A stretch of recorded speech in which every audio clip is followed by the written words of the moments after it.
Ruas TV, rutin walaupun sedikit.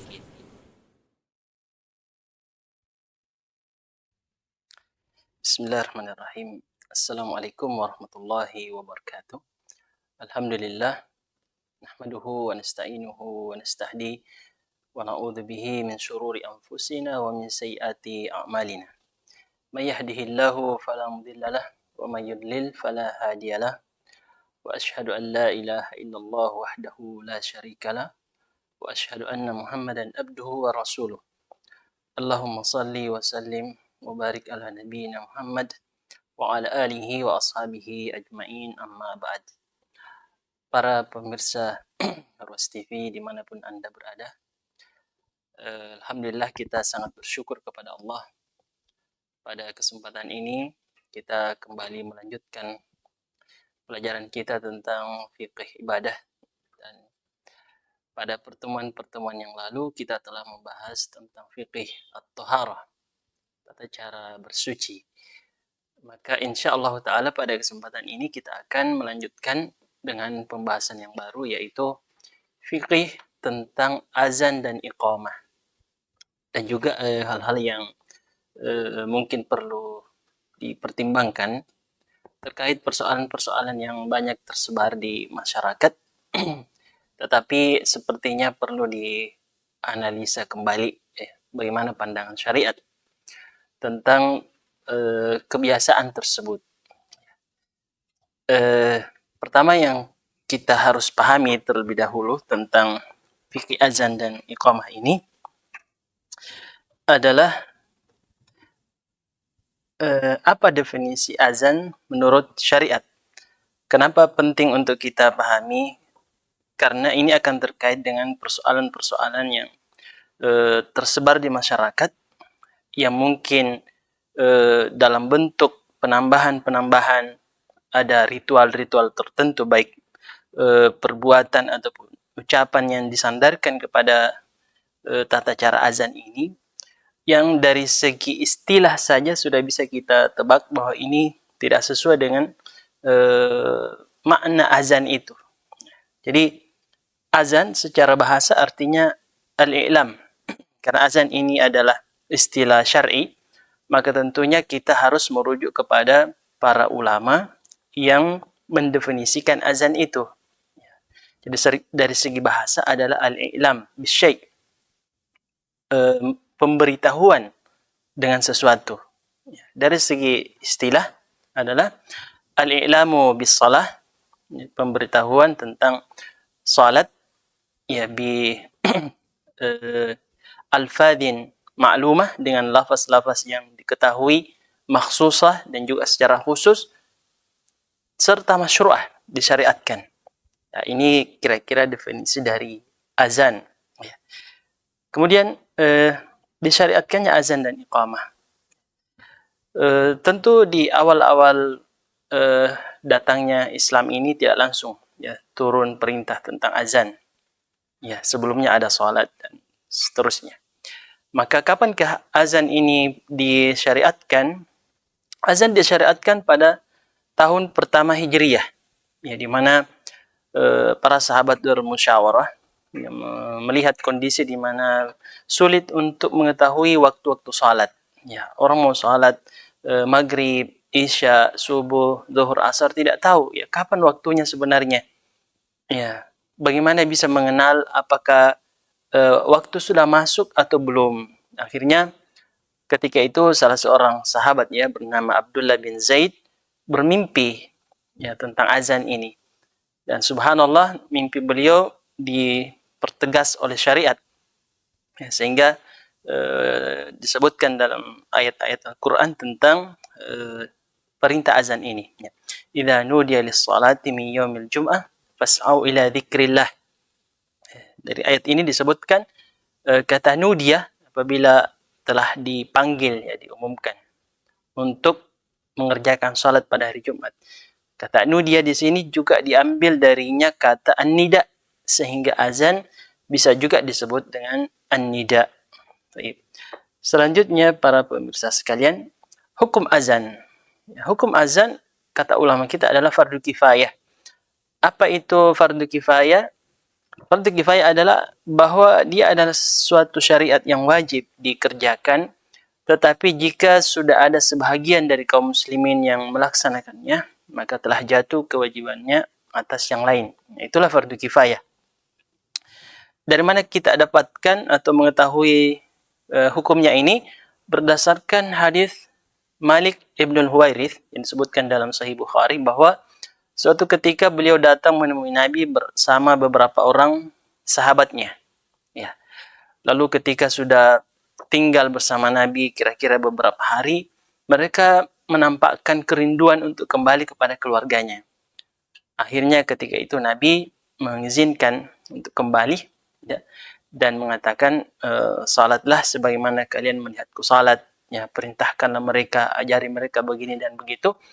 Lalu Nabi mengatakan, fa idza hadaratis salatu, apabila telah masuk waktu salat, falyu'adzin lakum ahadukum. Nah, di sini ya, apabila salat telah masuk waktunya, maka hendaklah salah seorang di antara kalian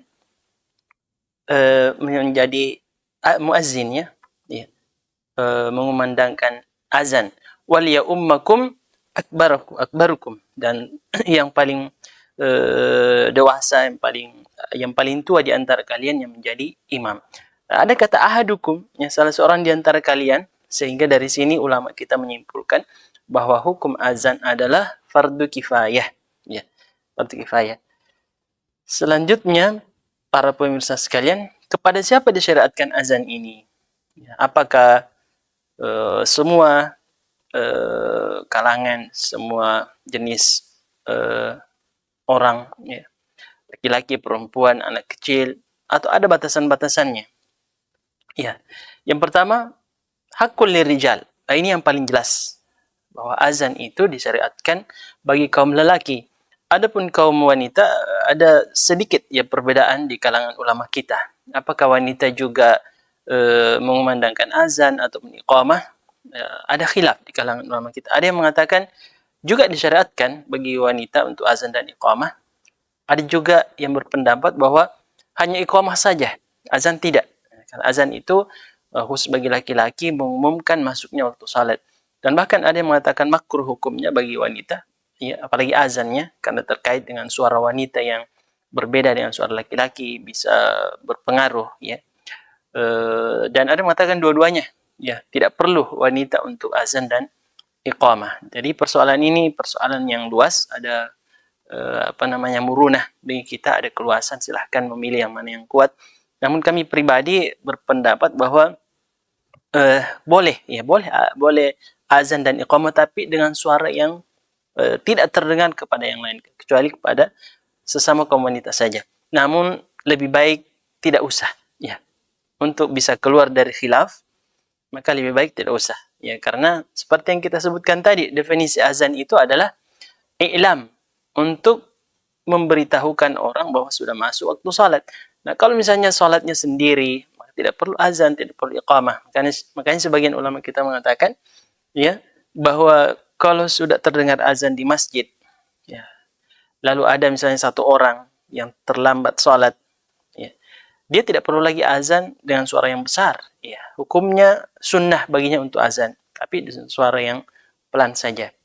Hadaran wa safaran. Hadaran artinya ketika bermukim. Berarti azan ini disyariatkan bagi orang-orang yang tinggal di suatu kampung ataupun di suatu wilayah. Dan ini adalah syiar, ya, syiar Islam yang harus dijaga dengan baik. Kenapa?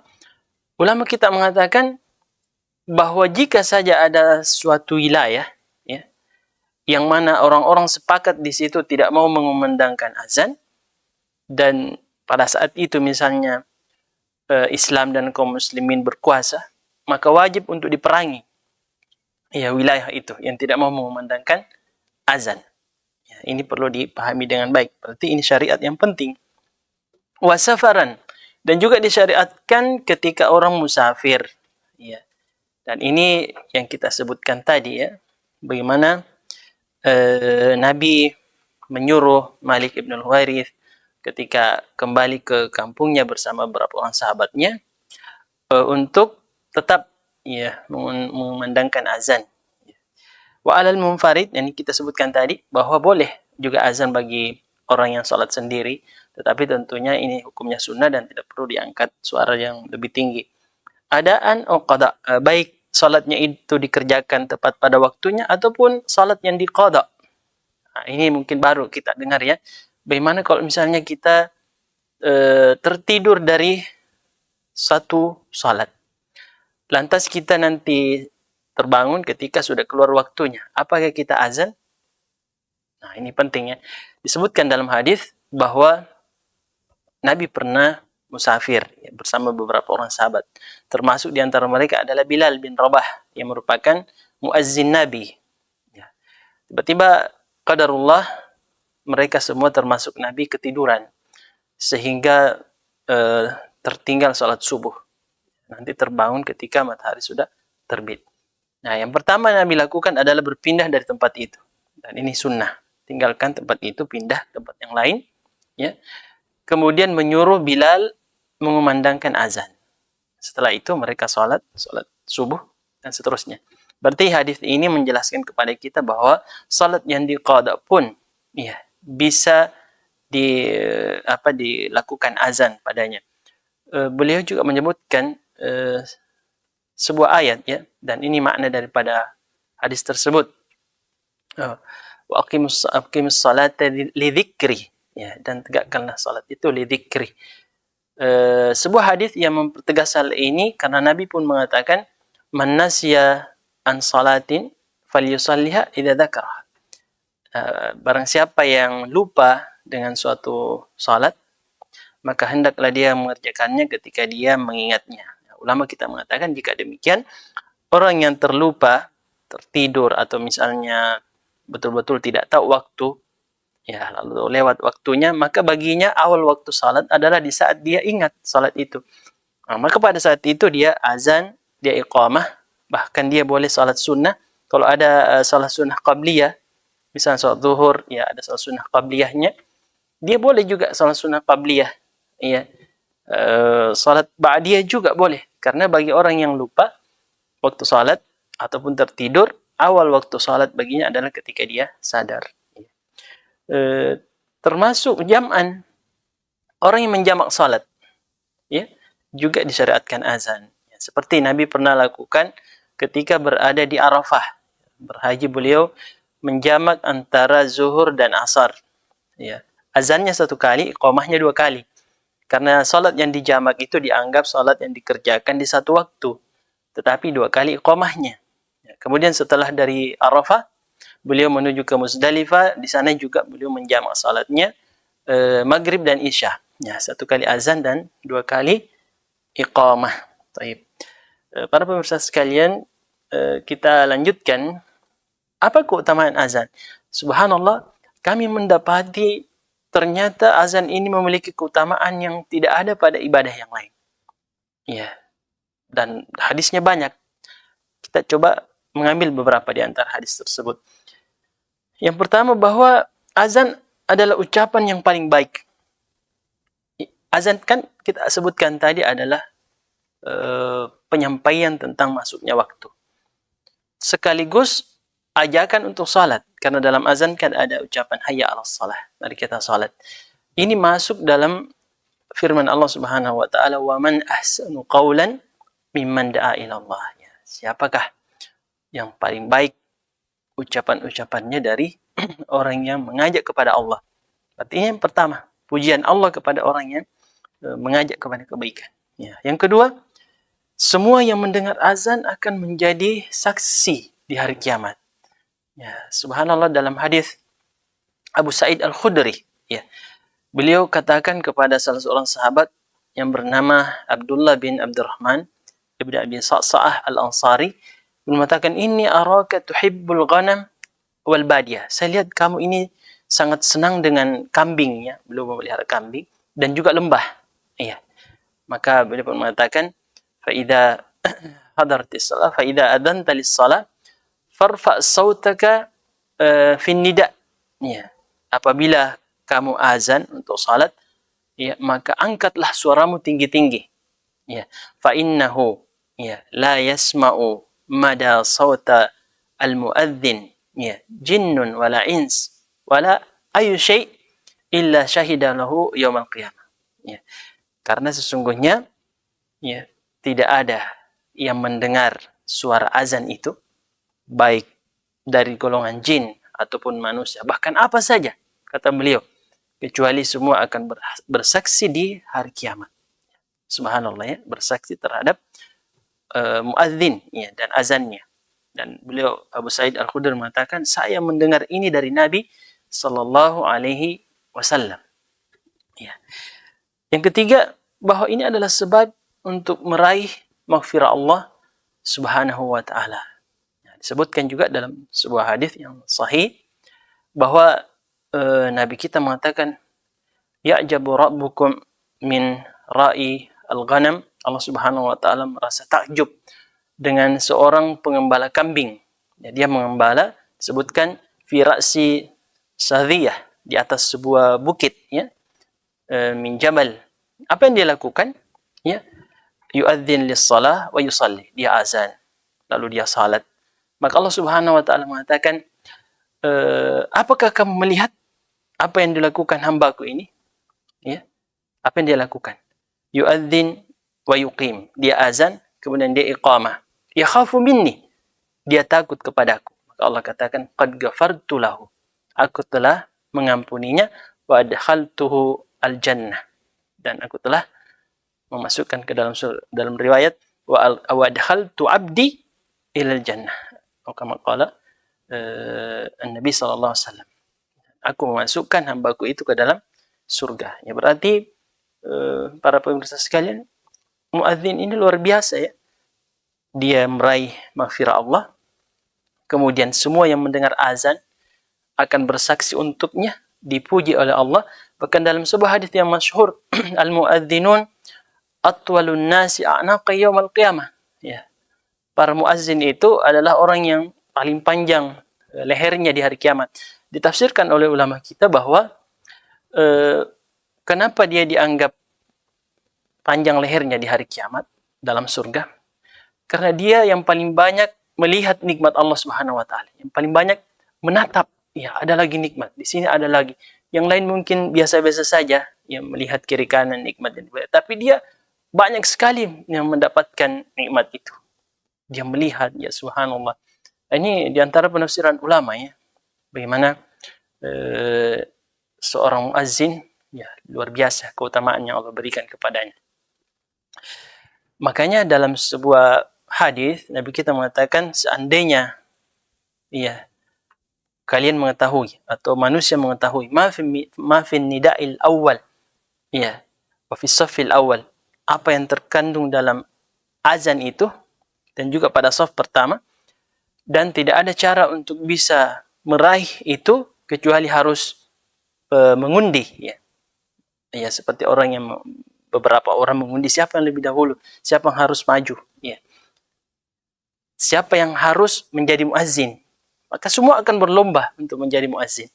Nah, ini baru beberapa keutamaan ya, azan dan muazzin yang kita sebutkan, masih banyak lagi. Barangkali itu memberikan gambaran kepada kita bahwa memang keutamaan azan ini dan muazzin ini sangat luar biasa di sisi Allah Subhanahu wa taala. Nah, bagaimana syarat-syarat azan? Pertama, harus murattabah, harus teratur ya. Sebagaimana hadis Abi Mahdhurah ya, Nabi pernah mengajarkan seorang sahabat namanya Abu Mahdhurah tentang azan yang kita kenal saat ini ya. Kita sudah hafalkan insyaallah azan itu, dan harus urutannya itu sesuai dengan apa yang telah Nabi ajarkan. Ya, kemudian kedua, mutawaliyah. Ya, artinya tidak boleh ada jarak ya. Tidak boleh ada jarak yang lama, misalnya sampai 5 menit baru lanjut lagi. Tidak boleh. Kemudian setelah masuknya waktu, ya, azan kata ulama kita yang dikumandangkan sebelum masuk waktu tidak sah. Makanya hadis Malik ibn Huwairits yang kita sebutkan tadi, idza hadaratis shalah, apabila telah masuk waktu salat, ya, falyu'adzin lakum ahadukum, maka salah seorang di antara kalian mengumandangkan azan. Kemudian yang berikutnya adalah tidak boleh ada lahan dalam azan itu. Apa itu lahan? para pemirsa sekalian, kadang-kadang ada orang yang begitu berani mengumandangkan azan, tapi dia tidak memperhatikan penyebutan huruf ataupun panjang pendeknya azan itu. Ya, misalnya yang seharusnya dia mengatakan Allahu Akbar, Allahu Akbar. Tapi dia katakan Allahu Akbar, Allahu Akbar. Ya. Akbar, huruf ba-nya kan tidak ada matnya. Ya. Dan itu bisa merubah makna. Ya, ada orang seperti ini tidak boleh menjadi muazzinnya. Ya, termasuk juga berlebihan dalam melagu, ya. Berlebihan sampai orang sudah tidak lagi memperhatikan apa kandungan azan itu, ya. Tapi yang diperhatikan cuma suaranya. Nah, ini juga pernah di kalangan salaf, bahkan sahabat marah ya dengan orang yang berbuat seperti itu. Syaratnya juga adalah harus dengan suara yang tinggi, ya, sayyid. Bahwa seorang muazin itu bukan orang yang suaranya pelan, ya. Azan itu kan tujuan untuk mengumumkan. Makanya tadi kita sebutkan hadis Abu Sa'id Al-Khudri, ya, yang mengatakan angkat suaramu, ya. Angkat suaramu ketika azan. Ya. Berikutnya, syarat seorang muadzin. Ya. Ternyata tidak semua orang yang bisa menjadi muadzin. Yang pertama harus musliman, seorang yakuna musliman. Berarti orang kafir tidak boleh mengumandangkan azan. Karena azan ini kan juga butuh niat. Syarat ibadah, niat, dan mutaba'ah. Sesuai tuntunan Nabi. Nah, orang kafir tidak bisa berniat. Dia mau ikhlas bagaimana bisa? Dia tidak meyakini Allah Subhanahu wa taala. Yakuna mumayyizan, dan dia juga adalah orang yang balik atau paling tidak mumayyiz, sudah bisa membedakan antara yang benar dengan yang salah. Dan ini disebutkan ulama kita minimal umurnya 7 tahun. Iya. Minimal umurnya 7 tahun. Karena kalau di bawah itu biasanya anak-anak belum bisa mengetahui apa yang dia lakukan. Bisa saja dia bermain-main dan seterusnya. Ayakuna aqilan, berakal, berarti orang yang gila, ya, tidak boleh dibiarkan azan. Ya. Ayakuna dzakaran, laki-laki juga, ya, seperti yang kita sebutkan tadi, bahwa suara perempuan itu bagi sebagian ulama mengatakan adalah aurat. Dan adlan, Nabi itu adlan, dia adalah orang yang istiqamah beragama, bukan orang fasik. Ya. Ini mungkin juga baru kita dengar, ya. Apalagi kita lihat kondisi kita saat ini yang memandangkan azan itu, biasanya kalau masuk masjid, muazzinnya tidak ada di sebuah masjid, sembarang saja yang maju azan. Nah, ini tidak benar sebenarnya, ya. Karena ada petunjuk dari Nabi kita bahwa seorang muazzin itu mu'taman, orang yang amanah. Sementara orang fasik, pelaku dosa besar, tidak amanah. Iya. Pelaku dosa besar, ya, kita tahu dosa-dosa besar itu bukan hanya mencuri, berzina, membunuh, ya. Berdusta juga dosa besar, ya. Dan bahkan sebagian ulama mengatakan mencukur habis jenggot, ada juga mengatakan seperti itu. Paling tidak kita harus hati-hati, ya. Dan itu disebutkan oleh ulama kita. Berikutnya, para pemirsa sekalian dirahmati Allah Subhanahu wa taala, adab-adab azan, ya, ada adab-adabnya. Pertama tentunya kita menghadap kiblat, ya, dan meletakkan kedua jari telunjuk kita di telinga, karena ini bisa membantu kita untuk mengangkat suara. Ya, tentunya juga at-thaharah, ya, kita disunahkan untuk dalam keadaan bersuci, tidak berhadas, ya. Sekalipun ini tidak ada dalil sharih, ya, tetapi ulama kita mengatakan karena azan ini bagian daripada zikir, maka kita dianjurkan untuk melakukannya dalam keadaan bersih, ya. Ketika kita mengucapkan hayya 'alas shalah, nah ini seperti hadis Bilal. Jadi adab-adab yang kita sebutkan ini ada petunjuknya. Ya, seperti dari hadis Bilal bin Rabah. Ketika sampai pada ucapan atau kalimat hayya 'alas shalah, beliau menoleh ke kanan, hayya 'alas shalah 2 kali. Hayya 'alal falah, kemudian menoleh ke kiri 2 kali. Itu petunjuk sahabat. Dan pada azan fajar, ya, kita menambahkan setelah hayya 'alal falah, salatu khairum minan naum, dan disunahkan juga untuk menjawab azan. Ya, sebagaimana dalam hadis, apabila engkau mendengarkan panggilan azan, faqulu mithla ma yaqulul muadzin, maka ucapkanlah apa yang diucapkan muadzin, kecuali hayya 'alas salah dan hayya 'alal falah, kita mengucapkan la haula wala quwata illa billah.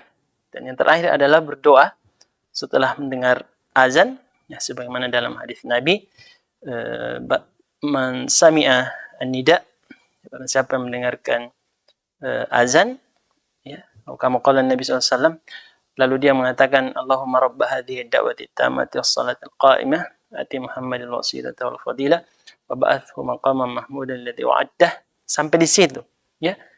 Yang selebihnya innaka la tukhliful mi'ad itu diperselisihkan oleh ulama kesahihan hadis itu.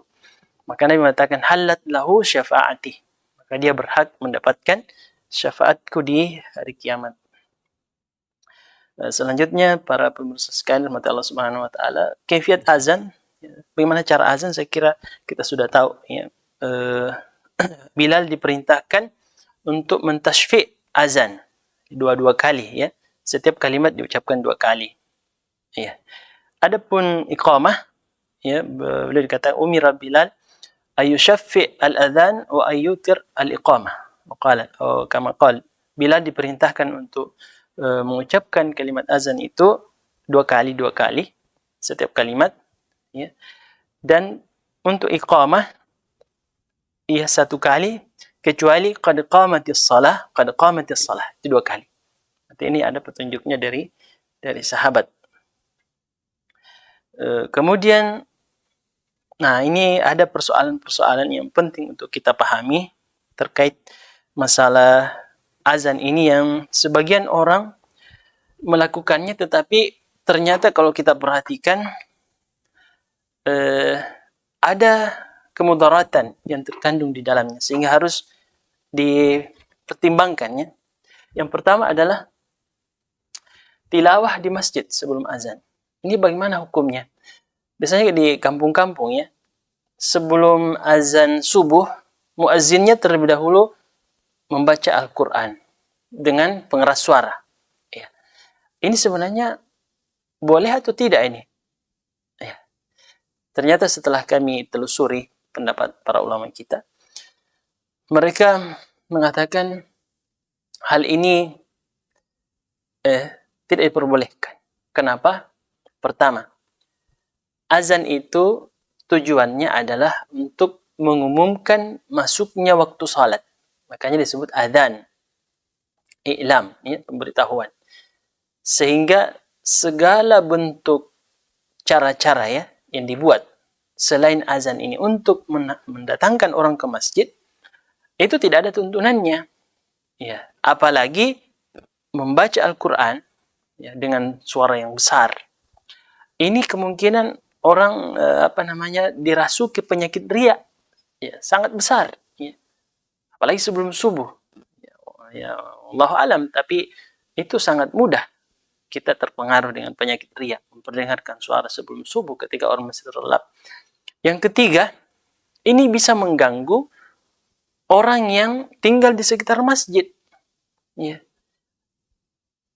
Kalau kita ditanya bagaimana hukum tilawah membaca Al-Quran sebelum azan, pertama tidak ada tuntunannya. Nabi tidak pernah lakukan, para sahabat juga tidak pernah lakukan. Padahal ini gampang sekali dikerjakan oleh mereka. Lau kana khairan lasabaquna ilaih. Andai kata itu baik, maka mereka pasti lebih dahulu melakukannya. Bisa mengganggu orang yang sementara tidur. Barangkali di antara tetangga masjid ini ada lagi sakit, ya. Padahal membaca Al-Quran, ya, itu hukumnya adalah tidak boleh saling mengganggu. Nabi kita mengatakan la yajhar ba'dukum ala ba'din bil Quran, ketika beberapa orang membaca Al-Quran. Nabi katakan jangan, ada yang salat, ya, ketika ada yang salat, ketika itu itikaf kalau tidak salah, Nabi keluar supaya jangan mengangkat suara ketika membaca Al-Quran, mengganggu orang lain, mengganggu yang lagi salat. Kan barangkali saja ada di sekitar masjid ini orang yang sementara qiyamul lail terganggu dengan suara mic yang luar biasa besarnya, ya. Atau orang yang lagi sakit, sudah semalaman berusaha untuk tidur, pas sekitar jam 4 mau tidur, sudah hampir tertidur, tiba-tiba suara, ya, masjid membuat tidak bisa tidur. Atau mungkin ada orang yang begadang karena sebuah pekerjaan kantor, pulang ke rumah jam 4 subuh. Setelah berusaha untuk istirahat, sudah dipasang alarm, insya Allah pas azan terbangun, tiba-tiba bunyi suara masjid, tidak bisa tidur lagi. Nah ini kan memudaratkan ya, padahal mau dikatakan sunnah, sunnah tidak membaca Al-Quran sebelum azan, lalu menggunakan pengeras suara. Tidak ada ulama yang mengatakan sunnah. Iya. Tetapi mengganggu orang lain itu haram hukumnya. Iya. Mengganggu orang lain. Jelas. Jadi ini sebagai bahan pertimbangan ya bagi kita semua. Iya. Kemudian berikutnya, keluar dari masjid ketika azan dikumandangkan. Ini disebutkan dalam hadis Abu Hurairah bahwa kita tidak boleh sengaja keluar masjid tanpa ada udzur padahal azan dikumandangkan. Ketika Abu Hurairah melihat orang berdiri ya, dari tempat duduknya keluar dari masjid sementara azan sudah selesai dikumandangkan, seharusnya kita tinggal. Beliau mengatakan, "Hadza ma hadza faqad asa Abul Qasim." Adapun orang ini dia telah bermaksiat kepada Nabi sallallahu alaihi wasallam. Berikutnya juga jual beli setelah azan kedua pada hari Jumat, salat Jumat. Nah, ini masih banyak sekali kita lihat ya dari kalangan kaum muslimin di mana sudah terlambat datang ke masjid di hari Jumat ya. Padahal Nabi kita mengatakan idza kana yaumul jum'ah qa'adatil malaikatu ala abwabil masjid. Bila hari Jumat maka para malaikat itu ada malaikat khusus ya yang mencatat orang-orang yang masuk ke masjid. Dia duduk di pintu masjid. Ya. Fakataba kullaman jaa ilal jum'ah. Setiap orang yang datang untuk salat Jumat dicatat yang masuk ke masjid. Fa idza kharajal imam, apabila imam keluar untuk membacakan khutbah, ya, tawat al malaikatus suhuf. Malaikat pun menutup ya kitab catatannya, buku catatannya, lembaran catatannya ya. Apa yang dilakukan? Ternyata dia masuk ke masjid tastami'ul khutbah. Dia juga mendengarkan khutbah. Artinya, Anda yang sengaja mengulur-ngulur waktu di rumah, datang ke masjid nanti setelah azan, Anda tidak mendapatkan keutamaan ini. Apalagi sempat di jalan menuju ke masjid sehingga beli rokok. Nabi kita, bukan Nabi, bahkan ayat. Ya, Allah Subhanahu wa Ta'ala mengatakan, ya, idza nudiya lis-salati min yaumil jum'ati fas'au ila dzikrillah wa dzarul bai'. Ya, apabila telah terdengar ya, panggilan untuk salat Jumat, ya, maka segeralah memenuhi panggilan itu dan tinggalkan jual beli. Ya, tinggalkan jual beli. Kata ulama kita ini harus hati-hati ini ya, karena ulama kita sebagian mengatakan hukum akad jual beli yang dilakukan setelah azan kedua di hari Jumat, azan kedua ya, mungkin sebentar kita jelaskan ini tentang 2 kali azan. Maka hukum jual beli itu, akad itu adalah fasid, batal. Apa konsekuensinya kalau akad jual beli batal? Ini ada pembahasan muamalah ya di Ros TV juga. Kalau jual beli itu batal, pertama, seorang penjual tidak boleh mengambil manfaat dari keuntungan yang dia dapatkan. Dan seorang pembeli tidak boleh memanfaatkan barang yang dia beli. Iya, karena batal hukumnya. Apalagi Anda misalnya merokok sambil menuju ke masjid. Ini sebagai pertimbangan yang harus Anda pikirkan. Nabi melarang orang yang sudah makan bawang, yang jelas-jelas halal, tidak ada satupun ulama yang mengharamkan bawang, cuma baunya saja. Nabi mengatakan hendaknya menjauhi masjid. Suruh menjauhi masjid, jangan datang ke masjid kalau bau bawang, habis makan bawang. Apalagi rokok. Yang jelas-jelas ulama kita haramkan. Ya. Subhanallah. Ya. Ini kita melakukan 2 pelanggaran. Ya. Pelanggaran pertama, jual beli ya, ketika azan kedua pada hari Jumat. Kemudian kita mengkonsumsi sesuatu yang mengeluarkan bau. Tidak semua orang suka rokok, bau rokok. Dan Nabi mengatakan, innal malaikata ta'adza bima yata'adza bihi banu Adam. Para malaikat yang ada di masjid itu, yang tadi kita sebutkan mencatat ya, kebaikan kita, juga merasa terganggu apa yang manusia juga merasa terganggu dengannya.